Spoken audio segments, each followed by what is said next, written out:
this took place in the airport. Prabhupada had come in, and we'd all come up and greet him, and there was a big press conference and right there in the passenger lounge. We'd have a Vyasas on and all this stuff. And I remember that day they asked Prabhupada, "Why have you come to America?" And he said, "I've come to give you a brain." He said, "Your society is headless." He always liked to provoke reporters, actually.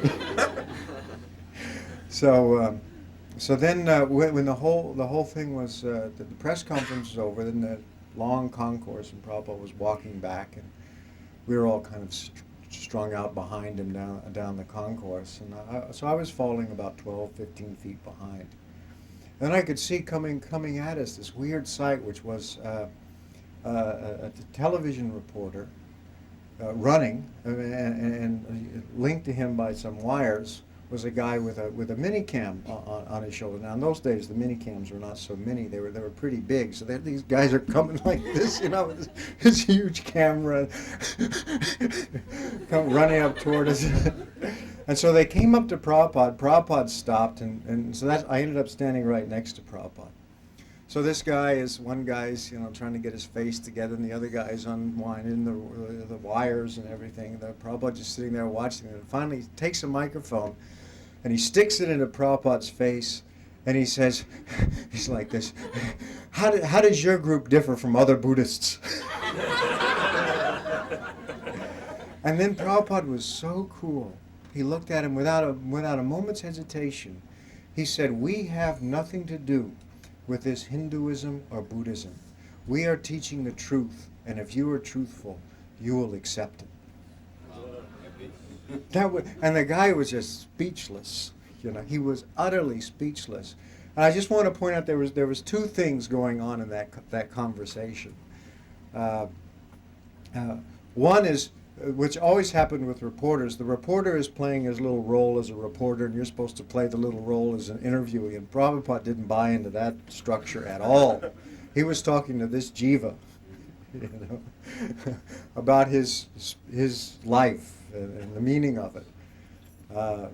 That was one thing that got him. Then the other thing he did, when Prabhupada answered like that, you see, because sometimes I'm afraid we in ISKCON, we'll say, well, actually, we're Hindus of the Gaudiya tradition and something like that. That isn't what Prabhupada did. What his answer did was destroy the mental platform on which the question was asked, and get the guy right down to the real truth.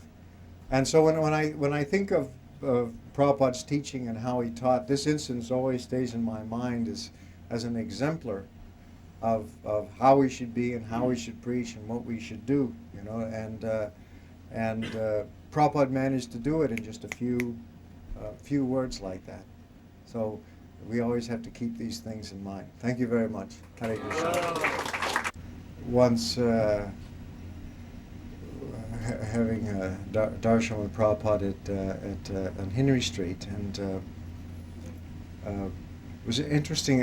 Prajumna had brought a teaching assistant from Columbia University to see Srila Prabhupada. So Prabhupada asked him what he teaches, and he said he teaches religion. Prabhupada said, I've heard him do this several times to people, what is religion? And the man said, well, religion is a search after the divine. And Prabhupada said, yes, that's very good, but there must also be finding. And then there was the most incredible discussion, because Prabhupada began asking him questions. This doesn't show up in the Conversations book, although part of this was published in BTG. And my memory's not well enough to remember exactly what Prabhupada did, but he would ask him a question, and he would say, do you agree or do you disagree? And the guy would say, well, that's true. Then Prabhupada asked the next question, and then say, do you agree or disagree? So then I could see what Prabhupada was doing, that if he just kept on that way, he was going to have to surrender. And it was amazing when I saw Prabhupada was doing it. It was incredible. And the guy figured it out one step, before the final step. he figured out what was happening. And Prabhupada said, asked him a question, said, do you agree or do you disagree? And he was silent, and he said, well, I think it's very nice. And Prabhupada laughed, and he said, well, partial agreement is better than none. And then he just changed the subject and went on to something else with some reporters. There were a bunch of reporters there and so they started asking questions. And the reporter said to him, do you consider yourself the savior of the youth of America? And Prabhupada's eyes got very big, and he said, yes. And he said, but this is not just future, it is already fact. He said, just see, here are my students. Just see how they are bright-faced. And of course, everybody just lit up, you know. He said, formerly they were known as morose because they were hippies, and now everyone knows them as bright-faced. So it is already done. Now your government is trying so hard to stop this drug thing. They should give me money. If they just give me money, because we just have no facility, if they just give me money, then I'll be able to. That was his appeal. It was an amazing way he did things.